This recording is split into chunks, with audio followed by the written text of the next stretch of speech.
walking through the cobbled streets, stories from the past we greet. Shakespeare's whispers in the air, Tudor tales are everywhere. Rainhill folks with eager eyes hear the echoes of the skies. The Playhouse once where dreams did play, where actors stole the night and day. Oh, Lancashire hill, let's wander through the tales and hearts that ponder. Prescot's charm in every stone, where the past and present roll. Getting up that brew again. Oh, do you know what? Welcome back to another vlog, and we're doing a town walk today. It's a town walk with a difference, because you see all them people over there. Yeah. Do you want to wave? No, they don't wave. You want to wave? See them people over there? They've come from a foreign land and they've come to Prescot. They've come from far over the bridge, and I think they've come on muck carts, and some of them have walked on Shanks's pony. Anyway, I'm going to introduce you to this lot here who've turned up in Prescot today. So come with me. Oops, knocked the camera, sorry.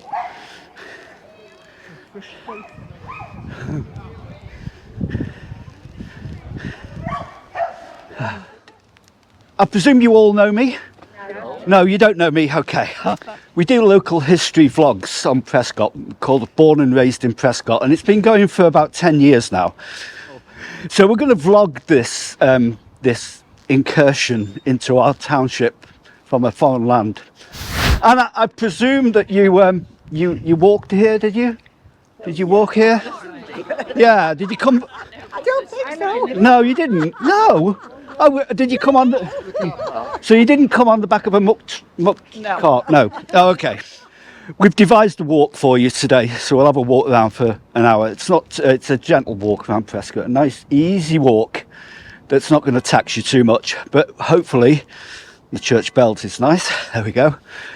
So I thought we'd start here and talk a bit about William Shakespeare, not making it nice and simple, because there's many ways you can walk around Prescot.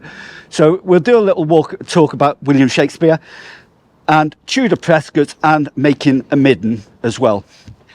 All of those things into one walk. So we're meeting here outside the Theatre North, Shakespeare Theatre North, and it's like a Russian doll kind of theatre. So outside you've got this, what I would describe as very much as brutalist architecture, and it's definitely been influenced by National Theatre on the South Bank. The actual architect told us that, so we know that bit. The building itself on the outside is very modern. On the inside, it's a virtual reproduction of Inigo Jones's Jacobean theatre that was actually, he did designs for, and was actually based in the gardens of number 10 Downing Street, what was the theatre there in London. So it's based on a replica of that. So it's a Jacobean theatre, it's not Elizabethan at all. And it's all handmade, it's handmade of wood, and it's a fantastic opportunity. If you ever go into it, I mean, you'll be amazed by it. The acoustics are fantastic. It's a brilliant theatre, and they've got some great shows there. So the outside, this zigzaggy thing represents an Elizabethan ruff. You know, the collars they used to put around their necks. So that's a zigzaggy thing. It's carried on through the windows with these panels as well. Now, I was talking to the architect when it opened, and he was really disappointed by it.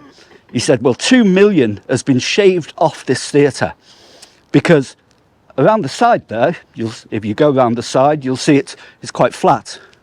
But it really, this rough idea should have gone right round there, right round the outside there, and there should have been a canopy. But they shaved 2 million off just to save money, you know. And there was this white cladding you can see at the top of the wall. Well, that's only there because they had to save money on building the wall, you know. So they put that, he wanted invisible walls like this, so it goes up and there's nothing on the top other than wall. And you go down here, and my favourite bit of the building is at the bottom where you've got the floating wall, where you walk under it. That's a really nice feature, that is. Yeah, he was really disappointed by it. The planning for this theatre started in the 1990s, a long time ago, and originally it was planned to be in Horton, and Preston was another site for it, and it was all about Shakespeare's links to Lancashire and his lost years.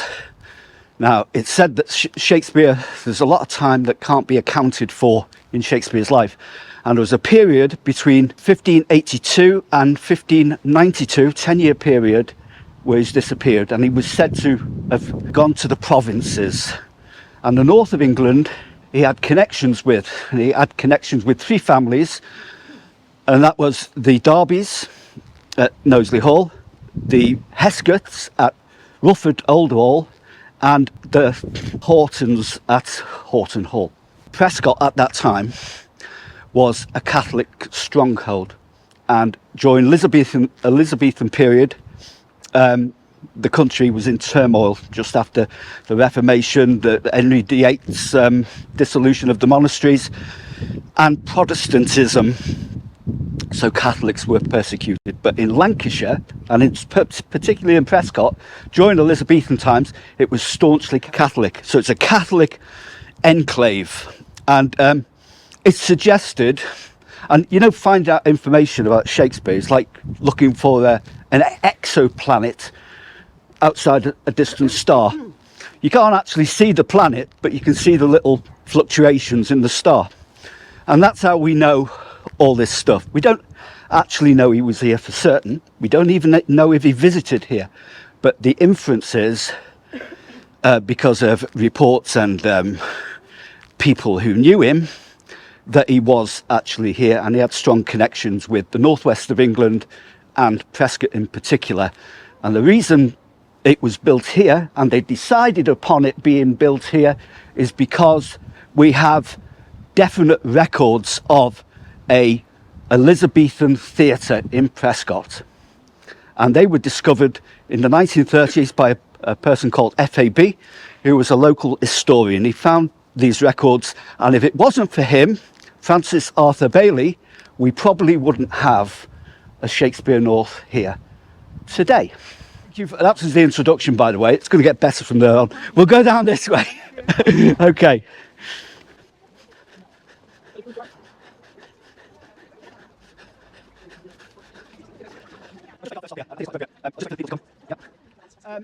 It's a great turnout, fantastic, thank you very much.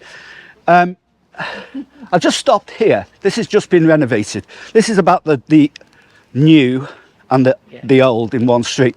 This is actually called an outrigger. I don't know if you've seen these or if you've got these in Rainhill, but they're actually extensions onto the building.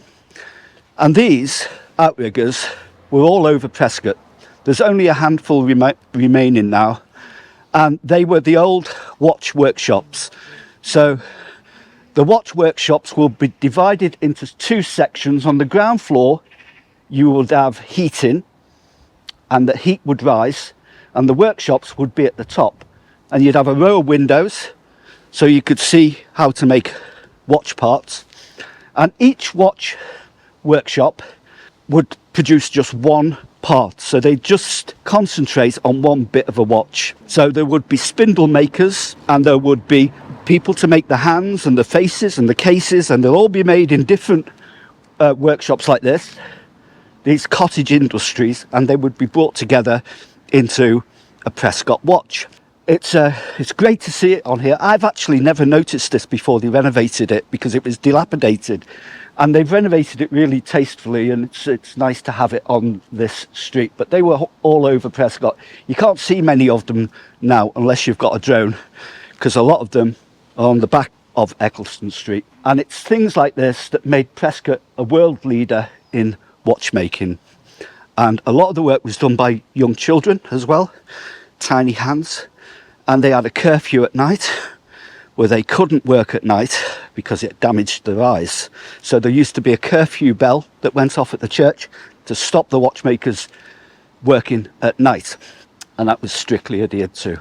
Watches back in the day, when Prescot was making them, was like the iPhone of today. Technologically, that important to Prescot. We were at the cutting edge of manufacturing, early manufacturing anyway. It's nice to see it, isn't it? Rainhill was known for making the tools for watches, for making the Yes, files. yeah. And there was a watch, windows like that, can't see it now, near where the post office is now. Right. Well, there you go. Yeah, and all of the Northwest, in fact, as far as Wigan and even down to Coventry, had a part in the watchmaking trade. But Prescot was at the centre of it all. Basically, it was centred around Prescot, and if it wasn't for Prescot, the trade would have just collapsed. But yeah, Rainhill, absolutely. Tool making, and there's lots of other connections to Prescot and Rainhill, which I'll talk about later. So, any questions? No? Okay. The heyday of watchmaking in Prescot. Heyday of watchmaking was from about the mid 1600s to the mid 1700s, and then it started to go into decline, and by the 1850s it was really getting into trouble, mainly because of American competition with watches. They could make them cheaper. In fact, a lot of American manufacturers came to Prescot to see how we were doing stuff here, and then they took the things away with them, and they worked out a better way of doing it. So yeah, the American market and the Swiss market took over, and Prescot couldn't compete. They tried to compete at the end of the watchmaking trade. There was a thing called the Prescot Watch Company Limited, and so they got all these individual workshops together and tried to combine them into a watch factory. But the problem is, it was too late.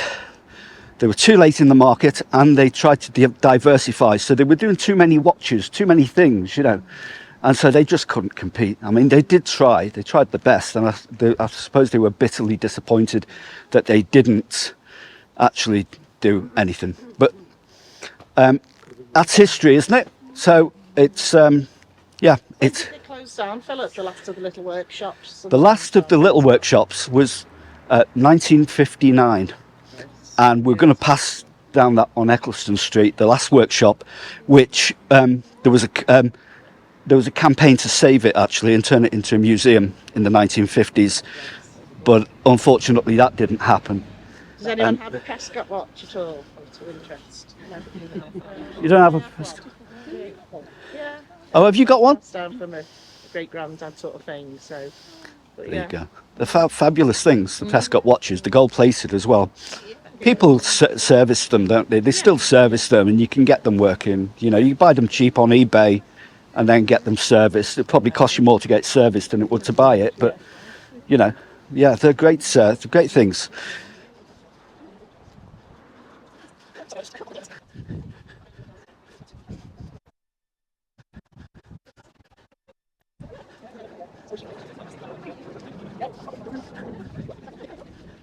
I just thought I'd introduce you to this, one of Prescot's newest works of art by Paul Curtis. Now, when I saw this, I was really excited by it because I thought, wow, that's fantastic.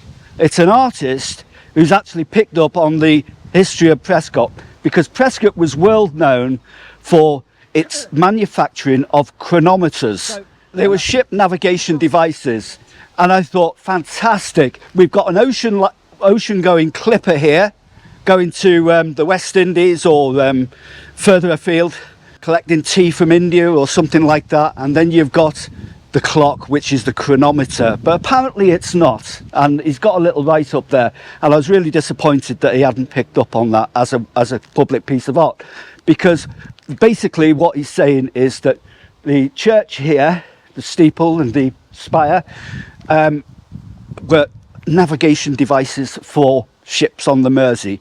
Now, I don't know about you, but that doesn't look like it's the Mersey. I've never known it to be in swell like that. And the ship is in full sail, and I think it'd probably go into a sandbank if it was going that fast down the Mersey. Apparently, that's what it represents. It represents the fact that this was a navigation aid for shipping on the Mersey, which I honestly do not believe, because the Mersey, to see that, we're about 5 miles from the Mersey. You can actually see it from the Mersey, by the way. But it's just a straight run to Liverpool from Runcorn. I mean, the nearest point to the Mersey is down by Widnes and, you know, Runcorn, that area. So to navigate down there, all you need to know is where the sandbanks are. So it's not that at all, but, you know, it's a nice piece of art anyway. I thought I'd introduce you to that. Dramatic effect, though. What, mate? Dramatic effect. It is dramatic. It's very dramatic. It's very grandstandy, isn't it? It's very showy kind of art. But just from a local history point of view, a bit disappointed. Never mind. He could have put a different spin on it, and I would have liked that very much. The swirls, by the way, were inspired by the Van Gogh exhibition, the virtual reality thing in Liverpool. I don't know if you've seen that. If anyone's seen that, yeah. So that was that, and the face is the face of a Prescot watch, apparently. There you go. But it's nice. It's lovely, and you can see the other side of the workshop there as well. See the big windows that were there for the watchmakers. He's making a name for himself, Paul Curtis. It's just onto Prescot, you don't come this way. No, you don't. No. But it's quite dramatic when you come round the corner and see it, isn't it? So, but yeah, he's a Liverpool artist.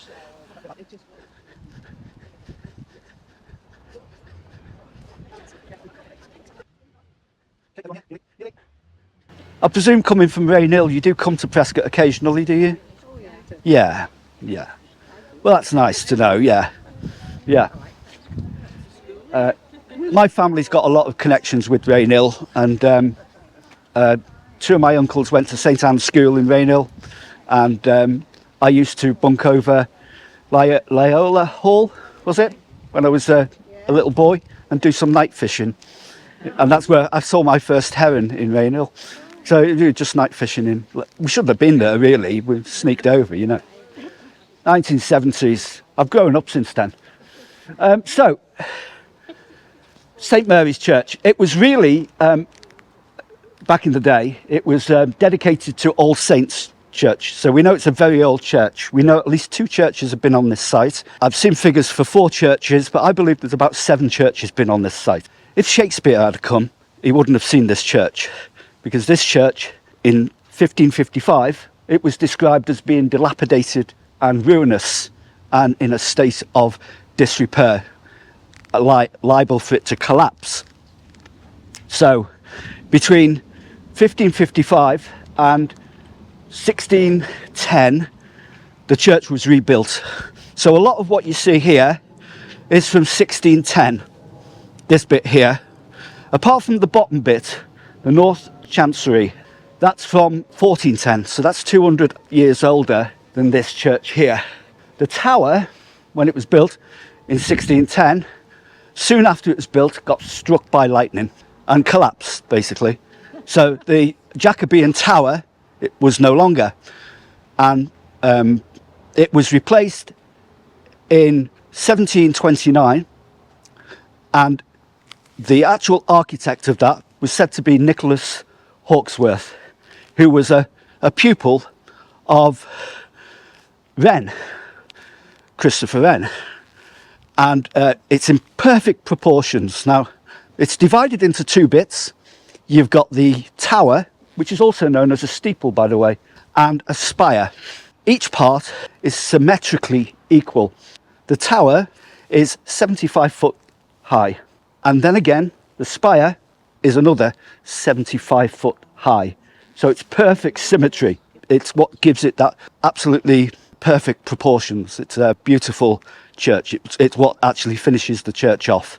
We all think in Prescot that this is the most beautiful bit of Prescot. I hope you agree, because it is a fascinating building. I think they should have guided walks up the church tower. Who cleaned it? My daughter, when they were renovating it, when she was young. She cleaned it? Yeah, they had it down, and the guy let her and her uncle clean it. Yeah. Really? Yeah. Wow. That's amazing. Yeah, you can see the sandstone is soft, and when it was originally done, you can see that there's bits that have been restored there, and they're perfectly pointed, aren't they? The bits that have been restored around the windows. Well, all of the church would have been like that, perfectly like that. But as it's got older, the edges have decayed and they've got more rounded. That's soft. It's all of red sandstone, by the way, because red sandstone was considered to be the best. You will go round and you'll see some of the older churches coming through round the back. But first of all, I want to point this thing out to you. I don't know if you know what this is. Have you seen one of those before? Yeah.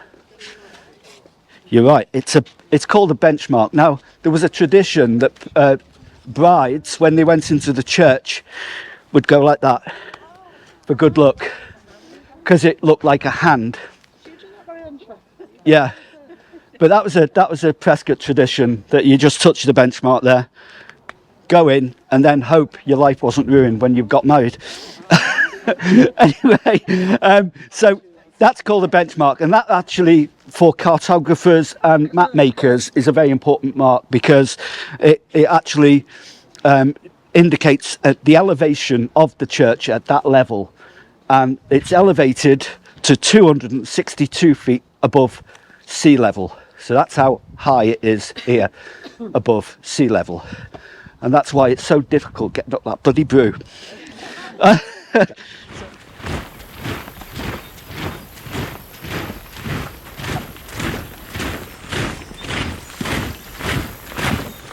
Okay, it's got a Latin inscription on the top there. You can see it. I don't speak Latin, so you can see it there. And it's got 1729. Yeah, 1729. Now, the bottom half here is supposed to be 1610. So it's just the top half that was actually reconstructed. This doorway dates from around 1610, and it needs a bit of a clean. But it's a beautiful view up there, from the top anyway.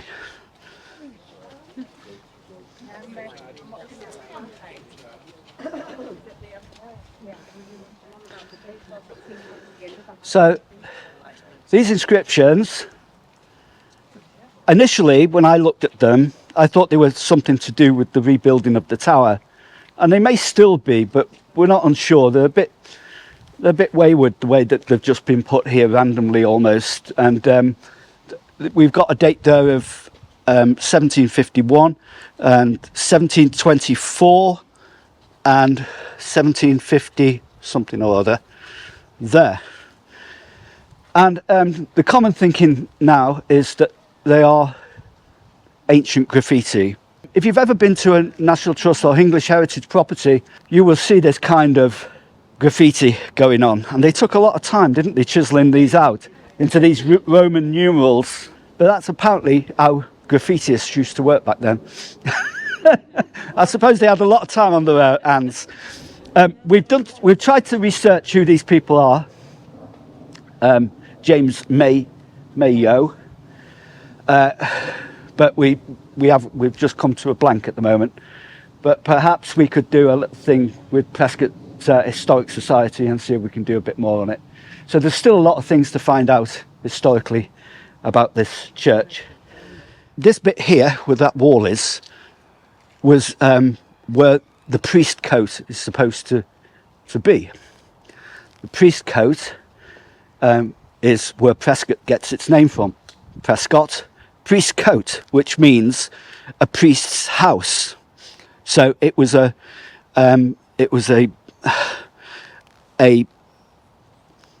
little settlement, if you like. After the Romans left Britain, there was a vacuum. There was a little vacuum in Britain, and so Irish missionaries came from Ireland, and they set up these little monastic cells all over the country, and it's linked to the Venerable Bede, and it was kind of like it was that little place in between. The Romans come in and the establishment of towns and cities. And they settled in places where there were already people. So there would have been people here. This was an ancient settlement. And I have theorised that it could be an Iron Age hill fort at one time going back. And there is evidence that Prescot was farmed in prehistoric times because little pits have been drilled into the ground, and they've found pollen that relate to barley and wheat from 2000 BC around Prescot. So they were growing crops here for a long time. So that was a field, and that all the churchyard went down there, and it went further on to the new cemetery as well. The vicarage was there. But there wasn't always a vicarage there, because the vicar used to reside in Prescot Hall, which is where Home and Bargain is now, on Manchester Road. Yeah, just Manchester Road. That was the Hall Lane, and that came up here. And anyway. Yeah.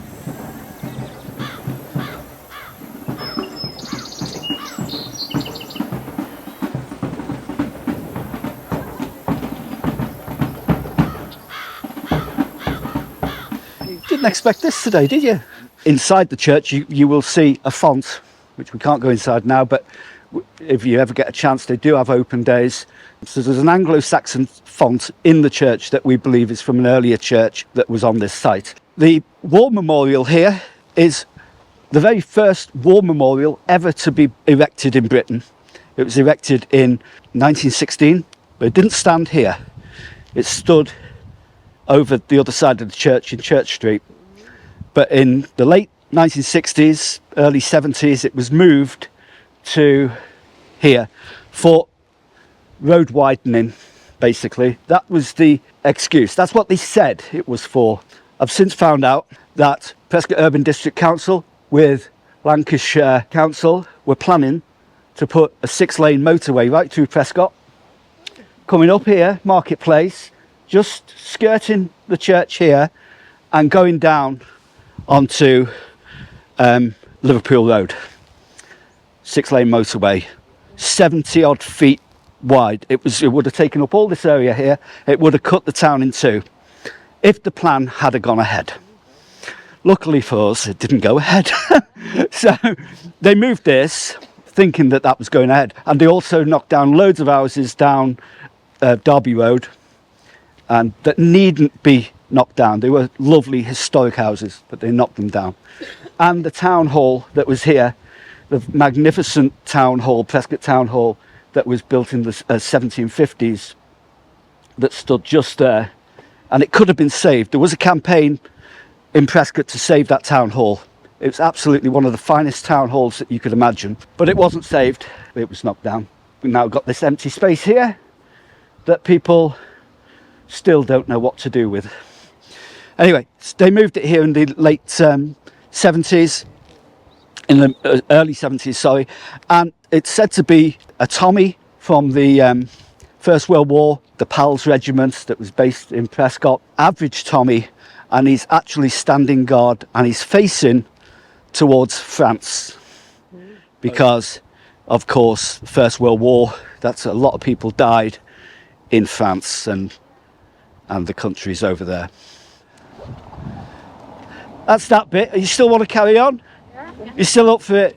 Yeah, okay then. Come on then. So what's this? This? Well, this is actually... this was renovated in 2000. It's a Millennium project, and it's like it actually represents a clock, if you see. So it's a clock working. And also the patterns in the ground, you will see a pattern coming out here. See this going round?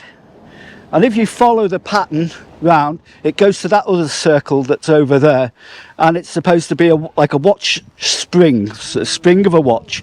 So it's on a bigger scale. You can see it if you've got a drone. You look over down on it, you can see the actual pattern, but it's a bit difficult to make out here.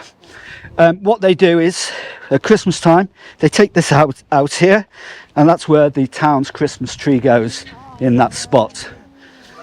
Yeah, so yeah, and they use it for performances for the Elizabethan fair as well. They have performers working here and doing their stuff.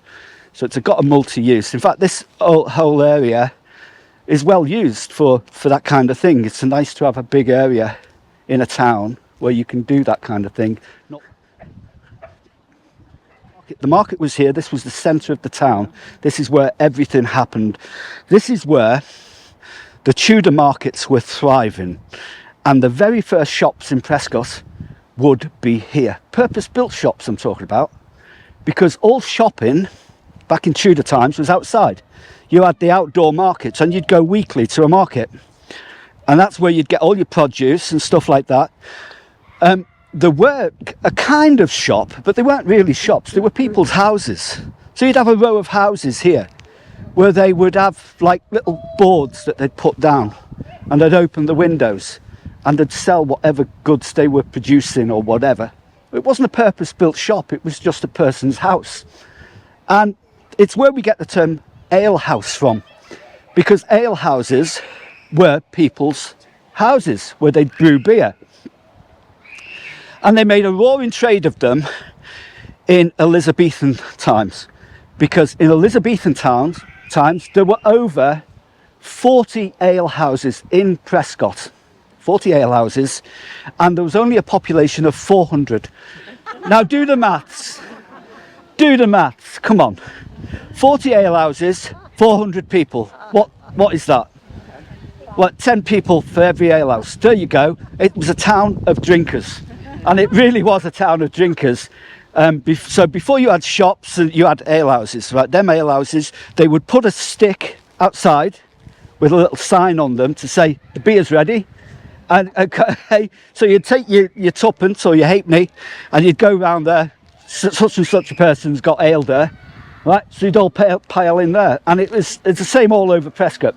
Now, Prescot, in my estimation, is going very much back to Elizabethan times, because if you walk down Eccleston Street now, you'll see loads of alehouses, bars and restaurants, food and stuff like that. That it's going back in time. It says it goes round in cycles, but the Elizabethans got there first, and they did a better job of it.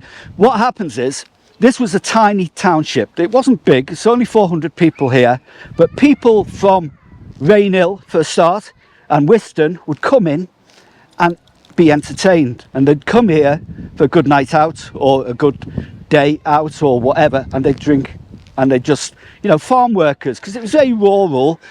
It was a rural economy. This pre-industrialisation, and they would. This is the place to be. This was the centre of the town, and it became very rich.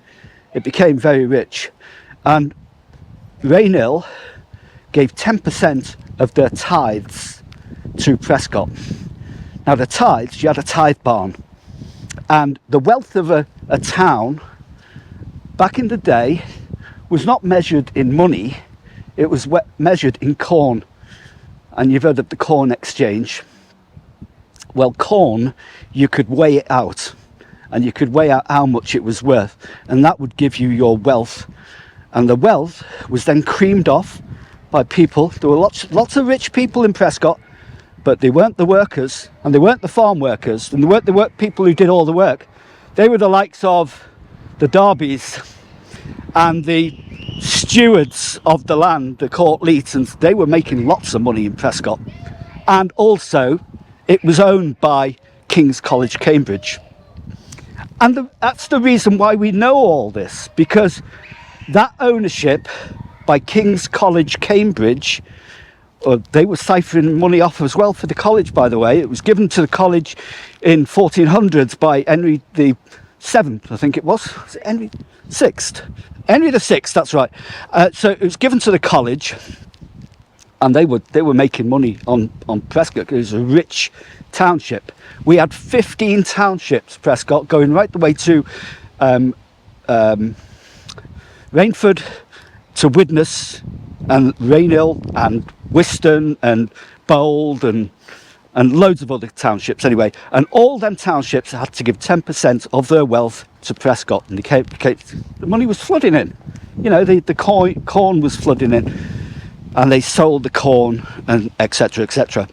So that's how it became so rich. and also you came in here to drink. So we like the drinkers in Prescot. We've always done that. So we'll just go on here if we can avoid.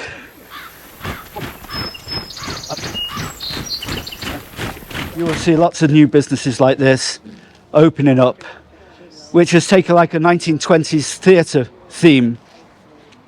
Because you may not know it, we're getting a new theatre, a new cinema. Sorry, it's a cinema theme. We're getting a new cinema in Prescot, and it's going to be on Kemble Street, the same place as the Picture Palace.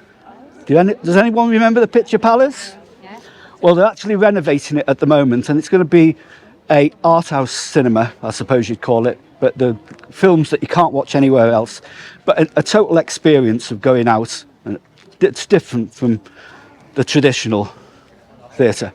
So they've done this there. I think that's a brilliant shop front, and we'll see a few of them, and you'll see also people have made reference to Shakespeare plays as well in the titling of the businesses.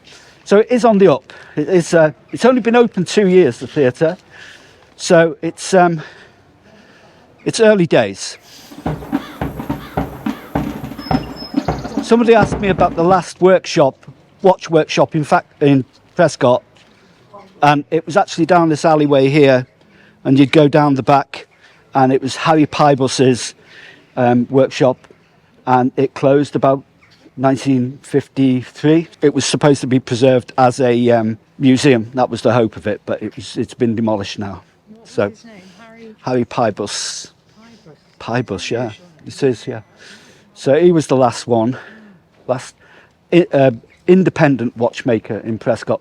The actual clock mechanism factory is right at the end here, which we're going to walk to, and we're going to talk a bit about that and the Elizabethan theatre. But I just thought I'd let you know about that little bit there. Now, in Elizabethan times, there would be no shops here at all. This was all residential with gardens. There would be gardens here.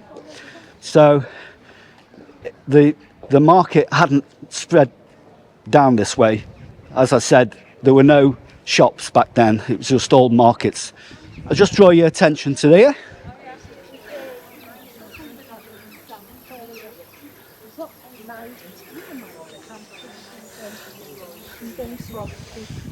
Okay, we won't go up there today, but we can take you up there maybe another time, or you can go yourself. This is Stone Street. It's an ancient street. It looks like an alleyway. And when I first showed Catherine this, she said, how could people live up there? How would you get your furniture up there? It would have been an event, but people did live on this street. It's the fact that it's a street, so that indicates people lived there.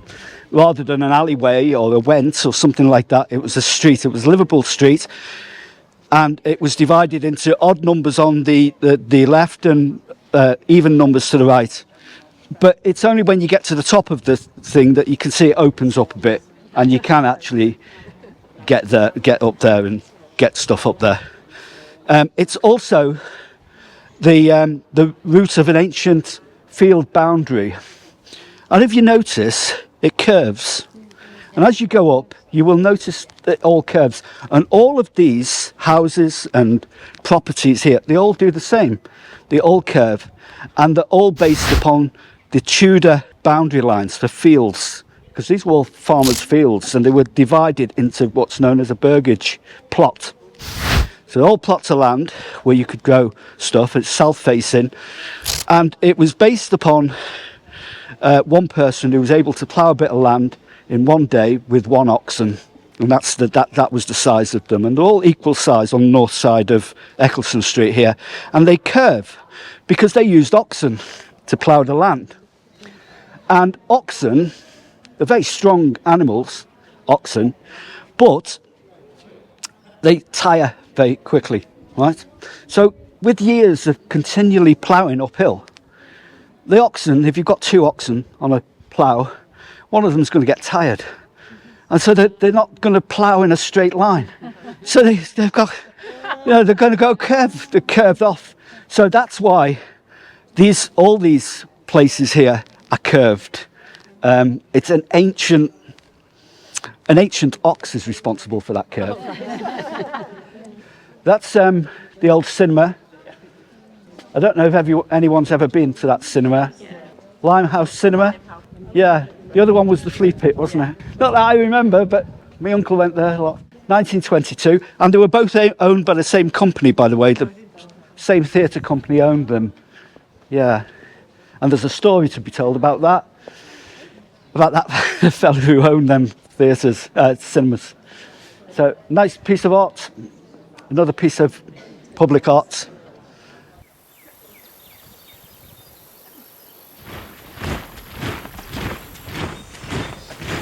So we'll just stop here. Poco Coffee and Bar.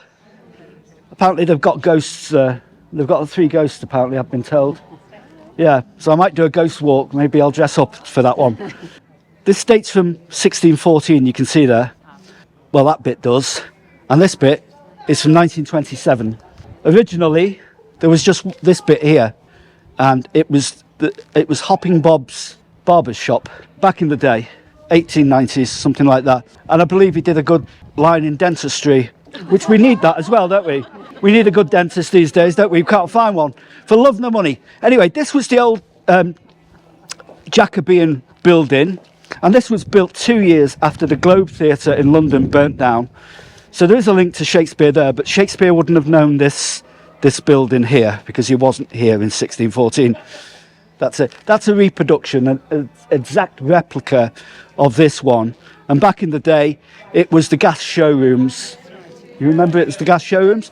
And I think very early on, it was Midland Bank as well. Yeah, it's very early on, it was Midland Bank. Have you got ghosts?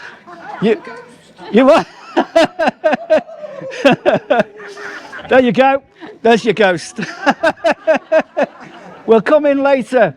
That's the only one you've got. Plenty more in here, but you have to buy tea and coffee. There you go. Teas and coffees open till 4 o'clock. There you go. And Sunday dinner as well. There you go. So that's a great bar. Poco Coffee. We've obviously gone in there quite a bit. Now we've got designer bars as well opening up, or sort of like Pinion restaurants. Now this here.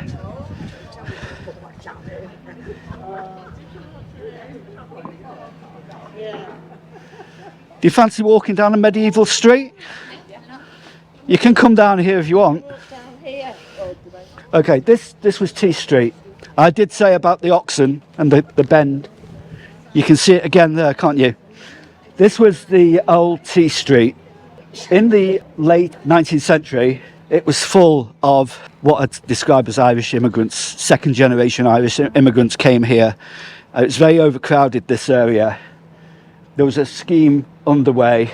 At the turn of the century, they decided to demolish it and do some slum clearance. But they left this bit. This bit would have gone on to the high street.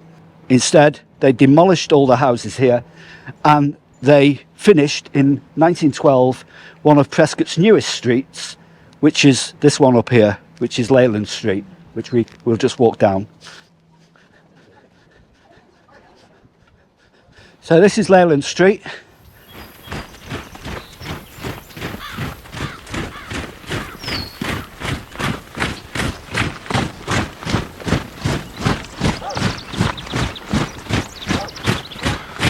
Now it's important to say that Prescot is it's on a hill. We all know it's a hill, don't we? Because we come up it, don't we? I know you came up on Shanks's pony or a muck cart from Rainhill, but you know it's still a bit of a climb. So it's on a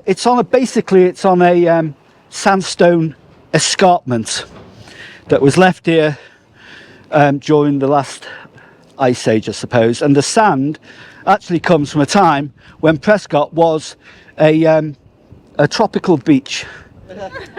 Yeah, it was a tropical beach close to the equator, and it was like, oh, it's lovely. It was like It's like the Seychelles. yeah, the Seychelles, Cape Verde, or something like that. Lovely. Oh, it was lovely. It's nice and warm. But over the years, we've drifted north. And so, but the sandstone still remains here. And under here, there's sandstone and also coal. and it's one of the reasons why Prescot is rich in minerals, and that's why we ancient people have settled here. You had coal on the surface basically, and that coal proved an important reason to trade with Liverpool. We didn't want to trade with Liverpool before then, but Liverpool wanted our coal, you see, to see them through the winter. So the Turnpike Road, which you're part of now, goes through Rainhill, was built initially between Liverpool and Prescot to help with the transportation of Prescot coal. And so we had a role in creating Liverpool. So, you know, the wealth of Liverpool was built on Prescot coal back in the day. It's the same coal that you get in Wigan and the West East Lancashire coalfields. It's on that same seam, so it's all part of the same thing. So there was an ancient forest here as well back in the day, which created that coal seam. So there's a mixture of that. Also, great water supply. Prescot was important, and why it's settled here is because there are underground streams running right the way down. Now there's an underground stream here, and that's why Eccleston Street is running down here, because that water actually is supplied from Mizzy Dam now on the Lord Derby's estate, but initially that water came from Martin Mere in West Lancashire, which was the biggest lake in West Lancashire. And Prescot Brook used to be navigable. It was really, they used to get a lot of hot water, and it was tidal as well, because it went down to the Mersey. Now there was a stream here underneath, and people would, on either side of the street, bore down into the well, and they'd make their own private well, because there was no way of getting water. The only way you could get water was by accessing it from natural resources. So they knew that there was a stream here, so each property, and you can see them on the old maps, you can see where the wells are situated. Each property would basically put a well in with the basement. That's great, isn't it? You just put a bucket in your thing, and you've got water. Brilliant, fresh water, you know, pure water filtered through sandstone. So it was great. The only thing is that in the middle of winter, when we get a lot of rain, don't we? Well, the basements or the ground floors of the properties would flood. But they wouldn't flood, they would gush out like fountains. All the properties down here. And this street became known as Fountains Lane, because they knew it. This street would gush out. Anyway, if you follow the stream right the way down to Sewell Street at the bottom, that was called Snig Lane, and you could actually get eels. You could put your bucket down, and you'd get eels that had come up from the Mersey, swam up to spawn here, and you could collect them. So that was a food source at the bottom of Sewell Street. So it's a great place for lots of things, for fresh water, for coal, and for building materials to build the church and stuff. Here we've got Atherton Street, you can see here. This was a grand entrance. This was a grand palatial entrance to something that stood here, just here, probably just beyond that tree, which was known as Atherton Hall. And it was the largest hall in the township of Prescot, and it was here, the Athertons. And at the back of there would have been the grounds, really, and it became known. It's still known sometimes today as the park area, right down Atherton Street there, so Aspinall Street. So yeah, there was a great hall here, Georgian times. Yeah, so that's you wouldn't know it today, would you? It's like a different world. It's you know, it's a foreign country, the past, isn't it? You know, when you think about it. So we'll just take you down here. I'll sort of try and point out where the Elizabethan theatre was.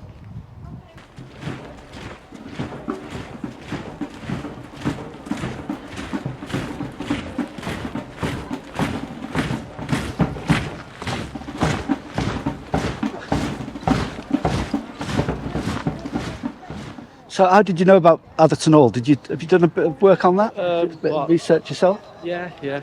Well, my family's all from here. Oh, They were right. watchmakers, actually. Oh, were they? Yeah, yeah. That one's still going that Yeah. way. Been sweating back to about No, 1850 or something. Yeah. When you do your family history, you do find links with everyone's. I've got links with watchmakers as well in my family, so everybody has it. Yeah. The watchmakers there, fine establishment. Anyway, and yeah, you can go in there and drink is a drink in town. So the end of Eccleston Street. Now, before the Turnpike Road, I've done a vlog on the Turnpike Road, a video vlog. If you watch my YouTube channel, you will see the story of some of the story of the Turnpike Road. Anyway, before the Turnpike Road came to Prescot, this area here was just a dirt track that led to a farmer's field. And this area here, again, was just like a country lane leading to farmers' fields. And these fields here were known as Churchley fields. Now, there was a description here of a theatre. And theatres, purpose-built theatres outside of London, are like hen's teeth. You can't find them. No, they don't exist. But there did exist a theatre here, somewhere. A lot of people have said it could be here, and I think there's a plaque on one of the walls here that claim this is where the theatre was. But it could be here, or it could be here.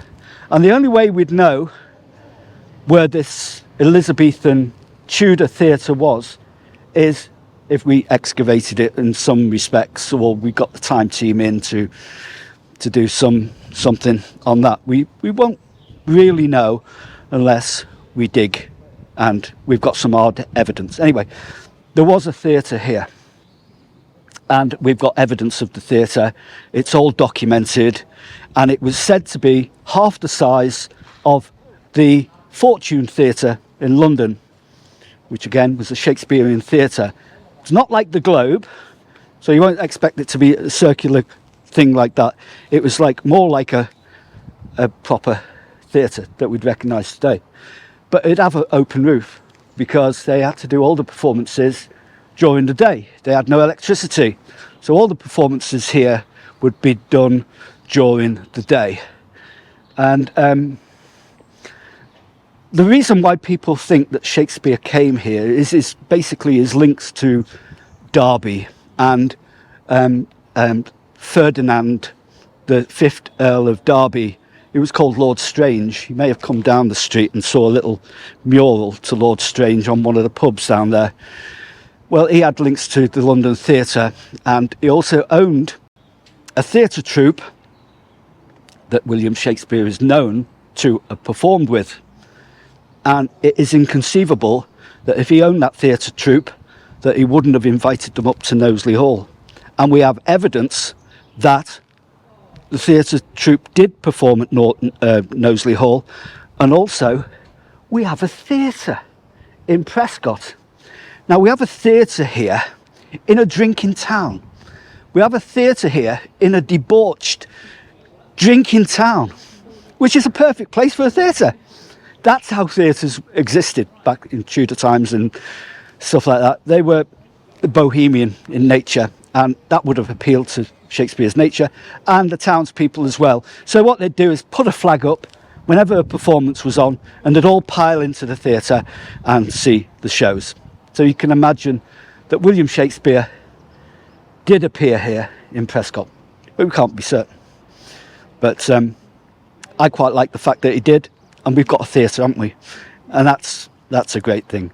Now, I did say I was going to tell you a bit about the links to Rainhill, and the court records in Prescot are some of the best in the country. They're certainly the best in southwest Lancashire, and they record minute details. And somebody's written a paper on Prescot and how it got rid of its crap. Basically, it's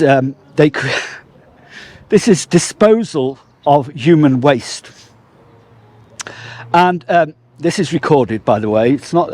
I haven't just made it up. the court leet would allow people to put their crap outside their homes, pile them up outside their homes for a certain period of time. And if you left it for too long, you'd get fined. You also had the responsibility of making sure it didn't spread. So your human waste didn't spread. So you could put your crap outside, and everybody did. Everybody put the crap outside. So if you were walking down Eccleston Street back in the day, Tudor times, the smell would have been probably unbearable, but they didn't care about that. You see, they were immune to it. You know when you get immune to smells? You know when your house gets so dirty you get immune to it? And but people coming in know it straight away. So I don't know that feeling. Anyway, yeah, it didn't bother them too much. And it wasn't really a health issue. They didn't think about it being a health issue. And there are stories of them. There were 3 public wells in Prescot, and people were urinating in the wells and defecating in the wells, and they were defecating in the churchyard and defecating on the street and down the side alleys. It was all doing their own business and stuff like that. The only thing the court leet was interested in was that you don't block the waterways. It doesn't matter if it goes into the waterways. Well, that's it. That's why people didn't live longer, I suppose, back then, you know. But anyway, so that was it. So every week they would get in. You had people called street lookers, and they would come out and check that you'd keep your midden in order. If you don't know what a midden is, it's kind of like a mound of crap, animal waste and stuff like that. Because the animals were just roaming free as well. There was no boundaries, you know, with stuff, with animals. There's like today we'd zone it off, wouldn't we? We'd have animals in one area and people in the other. Well, they had animals all over the place in people's houses and whatever. Anyway, so there was no zoning, and all this crap was building up. And every week, the scavengers would come, and the scavengers had a muck cart. And they'd sort of like shovel all this crap up, and there was money in it. You know, you could because farmers. It was real pre-industrial time. Human waste was very important, and you could make money on it. The court leet could charge you for making a midden, and also the people who collected it were actually had to pay for taking it away. So they paid to take it away, and then they would take it out of the town. Oh, look at this.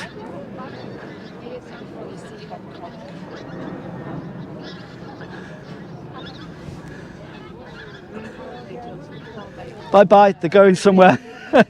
Going back to where they came from. Migrating. There you go, that's lovely.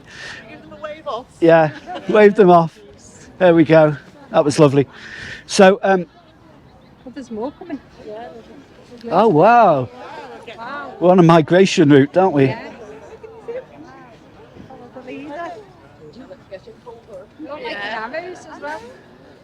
They know where they're going, Yeah, they come. don't they? Fabulous. Yeah. Just on cue. Isn't that great? Yeah. I know. There's absolutely loads of them, isn't there? Yeah. Oh yeah, over there as well. They try to get into formation. Isn't it great to see? That's great, isn't it? Right at the end of our walk, and you get something like that. Wow. Oh, look at those. I hope they don't go more.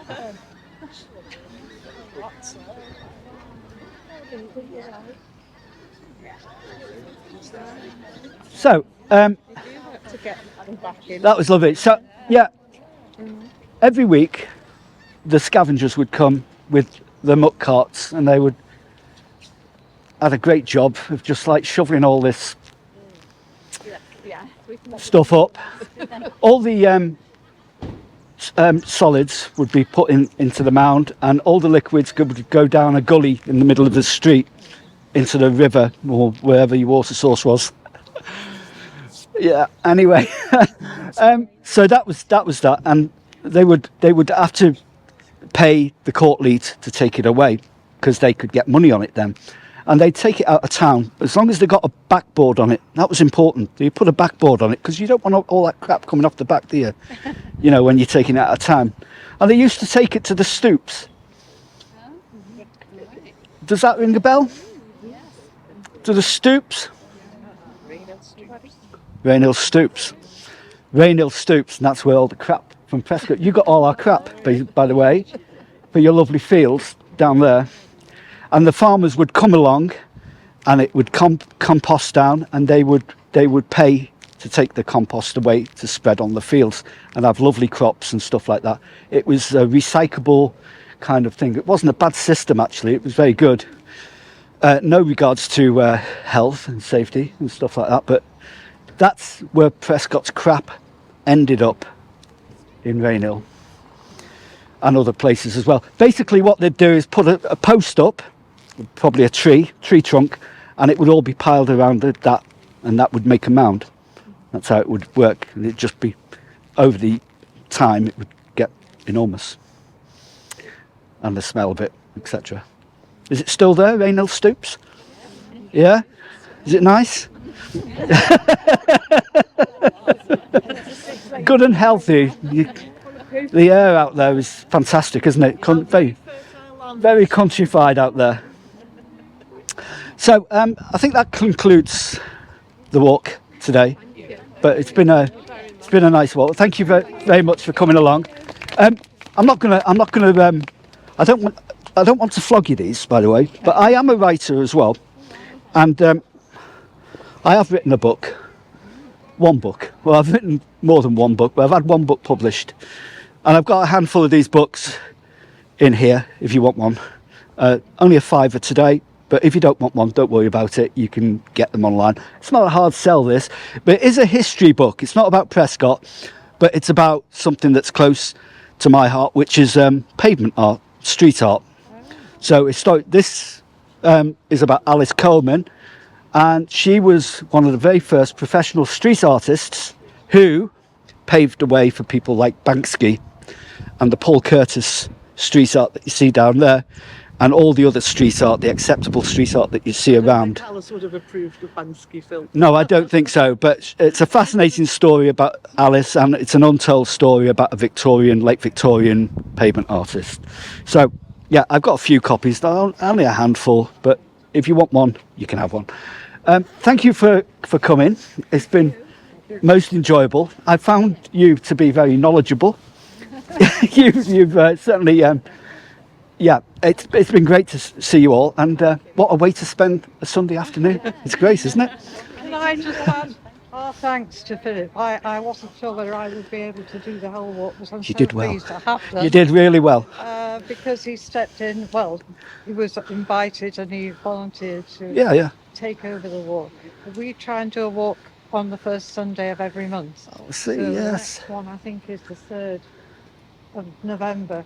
I'm not sure where it is going to go yet, so you'll have to watch out on the Facebook side, or Brilliant. You can give me your email address and I'll try and make sure you get the message. And please let me know if you're not getting the message. Someone's already told me today they missed out. I'm really sorry if that was my fault. As well as Philip having his books to sell, I've got handouts for you if you want them of the Civic Society programme of events. I've got them in my bag, so I'll get those out. If you want one, come and ask me. Great, brilliant. Thank you again, Philip. Well, thank you for coming along. It's a great turnout, and it's great to have you in Prescot. The more the merrier. And if you want to come back, let us know. We'll take you on a different walk. We might take you on a boundary walk next time, which will be that's a bit further out, yeah. But you can, Old Pubs walk. Oh yeah, the Old Pubs walk. Yeah. And don't forget to look out for us on YouTube, because I'll be vlogging it and it will be going up there. If you want your face pixelated, I can do that as well. I'm quite happy to do that. Yeah, I might pixelate everybody just for fun. Which, there you go. No problem. Thank you. Okay, that was a turn up for the books, wasn't it? Didn't expect that. Yeah, walking around Prescot with a lot of interlopers. People who came in on a muck cart from Rainhill. As you know, Rainhill's got a lot of links to Prescot, and I might even do a vlog from Rainhill and talk about how Rainhill affected the trade on the Turnpike Road since the railway trials. So I might do that vlog, and that will strengthen up our links, and maybe we'll get the old 15 townships back together again, eh? The old band. Let's get the band back together, all the townships working together for the benefit of Prescot and the 10% that they give us, or perhaps they give me.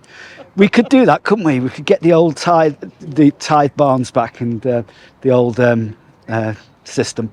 So I hope you've enjoyed that vlog. It's a big turnout from some very knowledgeable folk from the Rainhill Civic Society, who have walks every Sunday, first Sunday of every month, I think it is.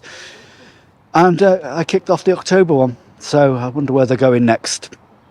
So if you've enjoyed that vlog, then thanks for watching, and please don't forget to subscribe to the channel, click the bell icon for notifications, share on your social media feed, and make a comment. And thumbs up and like.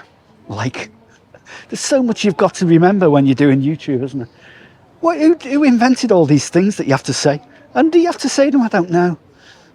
Anyway, I hope you've learnt a bit about Prescot history doing that walk. I hope I've come across all right on it, and we'll see. And if you did like that, and maybe if you want to come for a walk with me around Prescot, maybe we could organise that as well. So thanks for watching, and I'll see you again in another vlog. Bye.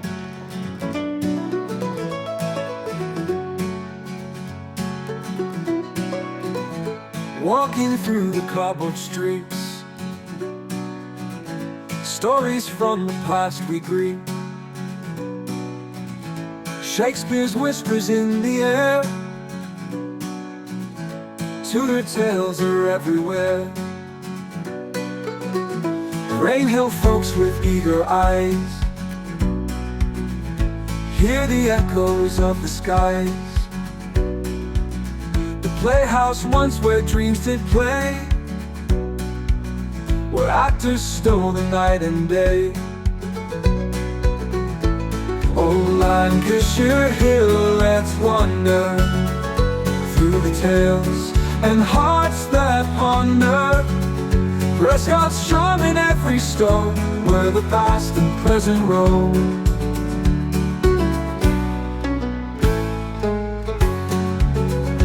Histories in every lane, from the past they call our names, guided by the tales so bright, through the day and through the night. Feel the magic where we stand, Shakespeare's lost and found again, underneath the sky so wide, in the hills where echoes hide. Prescot's charm shall never fade, in its heart the past is laid. Every step a tale we find, the stories hushed and intertwined. Oh, Lancashire hill, let's wander through the tales and hearts that ponder. Prescot's charm in every stone, where the past and present roam, where the past and present roam.